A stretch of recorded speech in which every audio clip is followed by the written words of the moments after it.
Ready to make a real impact every day?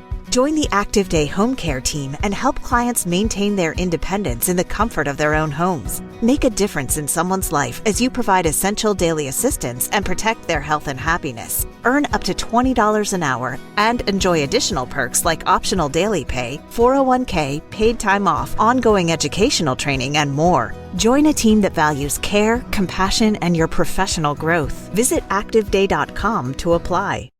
You just realized your business needed to hire someone yesterday. How can you find amazing candidates fast? Easy. Just use Indeed. Stop struggling to get your job post seen on other job sites. With Indeed sponsored jobs, your post jumps to the top of the page for your relevant candidates, so you can reach the people you want faster. According to Indeed data, sponsored jobs posted directly on Indeed have 45% more applications than non-sponsored jobs. Don't wait any longer. Speed up your hiring right now with Indeed. And listeners of this show will get a $75 sponsored job credit to get your jobs more visibility at Indeed.com/kidsandfamily. Just go to Indeed.com/kidsandfamily right now and support our show by saying you heard about Indeed on this podcast. Terms and conditions apply. Hiring? Indeed is all you need. Okay, welcome everyone to a new deep dive. Great to be here. Today we're doing something a little different, maybe quite special. Yeah. The material we're digging into, it comes straight from you, really. Well, from the collective of you online. It's a whole load of search queries. Oh. What people are actually typing into search engines, and it all seems to circle around two clubs, PSG and Inter Milan. Right. And specifically, how they relate to the Champions League. Interesting. So it's not just like a random list of words. It's more like a window into what people are genuinely curious about. Exactly. What questions they have, what's buzzing around these two massive European clubs and, the biggest competition out there. Absolutely. So our mission today, let's unpack these searches. Let's see the patterns, maybe understand the why behind them, and figure out what it all tells us about, well, the buzz and the chat around PSG and Inter right now. Let's get into it. Okay, let's see what the searches show us. So, right, smack bang in the middle of all this searching. The main thing people seem to be thinking about, maybe hoping for, is a direct clash. PSG versus Inter. Yeah, that makes sense. You see the straightforward ones all over the place. PSG versus Inter Milan, Inter versus PSG, PSG, Inter. PSG, Paris versus Inter. All the variations. It just shows really strong interest in that specific matchup, whether it's hypothetical or, something they think might actually happen. And it goes deeper than just that they might play, right? The searches get really specific. Oh, definitely. You see people asking for, like, PSG versus Inter Milan time lineups, player ratings. Highlights, predictions. Highlights, prediction, yeah. Even PSG versus Inter Milan live or live stream. Right. That tells you the interest isn't just casual. It's not just if they play. People want the nitty-gritty details about the game. Yeah, like they're already planning to follow it closely. Exactly. High anticipation and needing that practical info, maybe even thinking about the game as it unfolds. And that kind of detailed interest, makes total sense when you think about the stage where this clash would most likely happen. The search data puts it firmly in the Champions League context. We see all the usual suspects. Champions League, Judah, UEFA, Champions League. It's not Champions League. Even the typos like Champions League. Yeah, Champions League. Yeah. It's clear that's the arena everyone's focused on for this potential match. Absolutely. And within that Champions League frame, people are looking for context, How so? Well, you see searches for Champions League schedule, Champions League standings, things like that. But also, crucially, history. Oh. Stuff like PSG Champions League history and Inter Milan Champions League titles. Okay, yeah. So it shows that the interest in this potential game isn't in a vacuum. It's grounded in where things stand now in the competition and, maybe more importantly, the club's pasts, their successes or, well, failures in the tournament. Okay, so peeling back another layer then. We've got the potential match, the Champions League context. Yeah. But the data seems to point to one specific moment above all else. Let me guess. The final. Bingo. Massive focus on the Champions League final. UCL final. Final de Champions.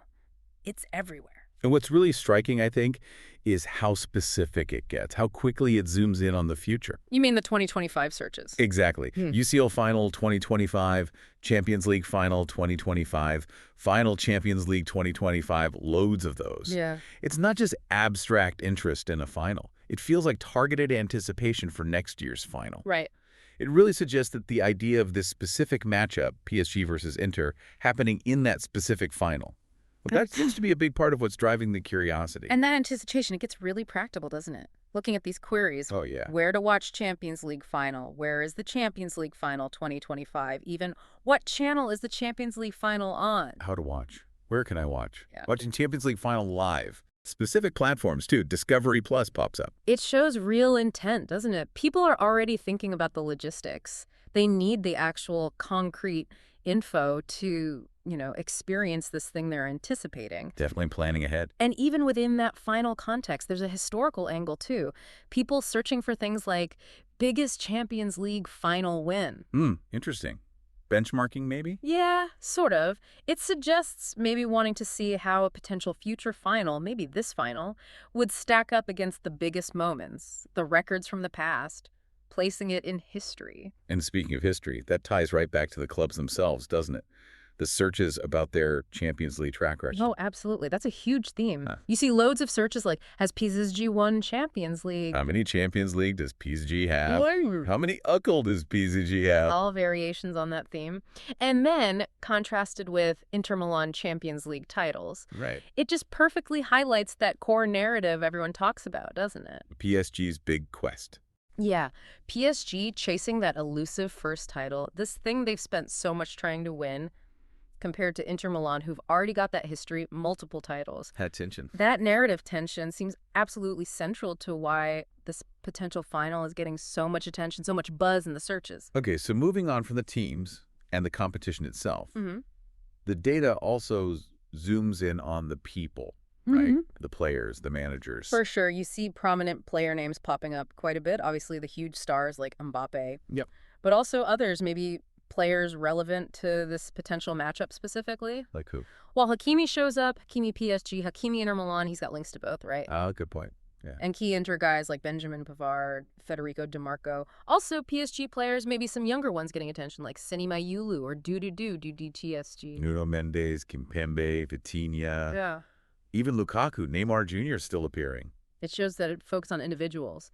PSG players, Inter Milan players as general searches too. Which tells us people are thinking about, what, individual performances, matchups on the pitch. Yeah, I think so. The tactical side, the human element, head-to-head battles, Star power definitely plays a role. Who's going to make the difference? And that interest extends to the guys on the sidelines, too. Seems like it. We see searches for PSG coach, PSG manager. And Luis Enrique specifically. Yep, Luis Enrique, Champions League.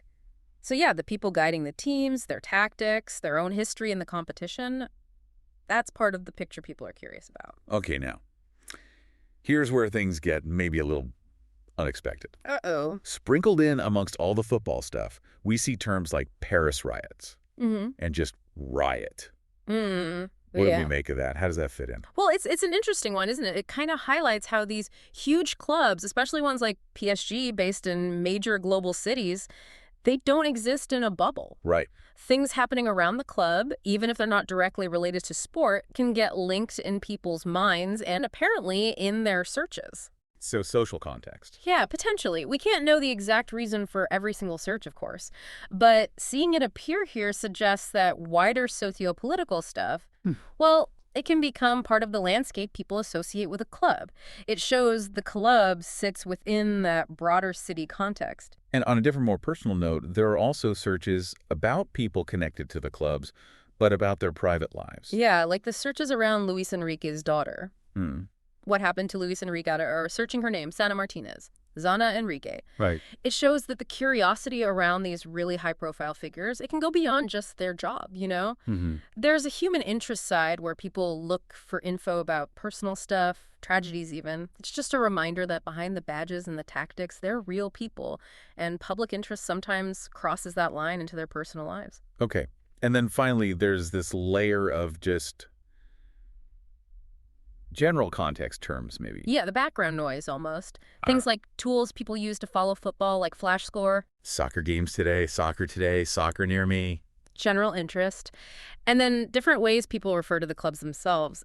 Internacional, Inter Milan, Inter de Milan. ESGFC, Paris Saint-Germain FC, with and without the period. Exactly. Plus names like the PSG owner, Nasser Al-Khelaifi. What do those tell us? I think they're like pins on the map. They show the surrounding area, how people get their football info, the different names they use for the teams, key figures behind the scenes. It just adds a bit more depth to that core interest in the match, the final, the players. Okay. So if we step back and look at this whole picture painted at the searches, it tells a pretty compelling story, doesn't it? All about anticipation. Yeah. From that central fascination with PSG possibly playing Inter to the huge focus on the Champions League stage, especially that 2025 final. Then filtering down into the practical stuff like how to actually watch it, the history behind the clubs in the competition, and zooming in on the key players and managers involved. Exactly. It's like analyzing these searches, it gives us real insight into what people are focused on, the narratives that are driving the conversation around these two clubs right now. It really points towards a kind of collective hope, maybe, or at least strong anticipation of seeing them face off in the 2025 Champions League final. Yeah, and fueled by that historical contrast we talked about, the quest versus the established winners and just the sheer star power involved. Absolutely. So here's something to think about, maybe for you listening. Considering this intense focus we're seeing on the 2025 final and that really powerful narrative of PSG's hunt for their first title against Inter's history, what does this strong public interest in a potential hypothetical final actually reveal about where these two huge European clubs stand right now, what people expect from them? Good question. Definitely something to chew on. Something to ponder until our next deep dive.